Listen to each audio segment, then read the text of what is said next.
दोन राष्ट्रवादीच्या विलिनीकरणाची वेळ आल्यावर भाजपशी बोलावं लागेल असं राष्ट्रवादीचे प्रदेशाध्यक्ष सुनील तटकरेंचं मोठं वक्तव्य आहे। तशी वेळ आल्यास भाजपच्या वरिष्ठ नेतृत्वाशी बोलावं लागेल असं त्या म्हणतात। दोन्ही राष्ट्रवादीच्या विलिनीकरणाची सध्या चर्चा नाही असं देखील तटकरेंनी स्पष्टच केलंय। पाहूया।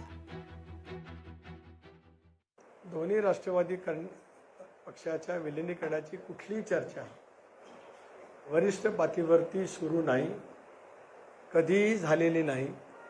ज्या वेळेला होईल त्यावेळेला कोर ग्रुपमध्ये तो विषय त्या ठिकाणी एक एनडीएमधला आमचा सहभाग आता अधोरेखित आहे। या विचाराशी समरस होतील ते पक्षाला जोडले जातील।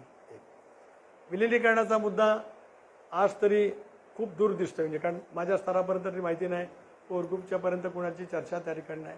आणि त्यानंतर सुद्धा आम्ही निर्णय घेताना भारतीय जनता पक्षाच्या शिस्तबद्ध नेतृत्वाने सारासार विचार करत आम्हाला सोबत घेतलंय। तशा वेळ स्थिती येईल त्याला भारतीय जनता पक्षाच्या केंद्रीय नेतृत्वाजवळ सुद्धा आम्हाला चर्चा करावी लागेल, पण ती वेळ येईल तेव्हा। आज तर काही विषयच नाही। पक्षाचे प्रांताध्यक्ष आहेत, त्यामुळे त्यांना त्या बाबतीमध्ये अधिक माहिती आहे, त्यामुळे त्यांनी ते स्टेटमेंट केलं असेल। मुळात असं काही घडतंय का हे सुद्धा आपल्याला पाहावं लागेल आणि मग त्याच्यावर काय कॉमेंट करायची, पण मलाही ते माहिती नाही की मुळात असं काही घडतंय। दरम्यान या सगळ्यावर बावनकुळे हे देखील अभिव्यक्त झालेले आहेत। बावनकुळेंनी या सगळ्या चर्चेवर काय भाष्य केलंय पाहूया।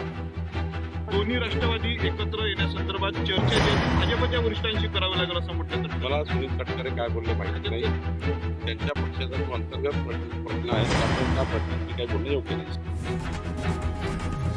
लोकशाही मराठी ऐका, पहा, जागरूक रहा।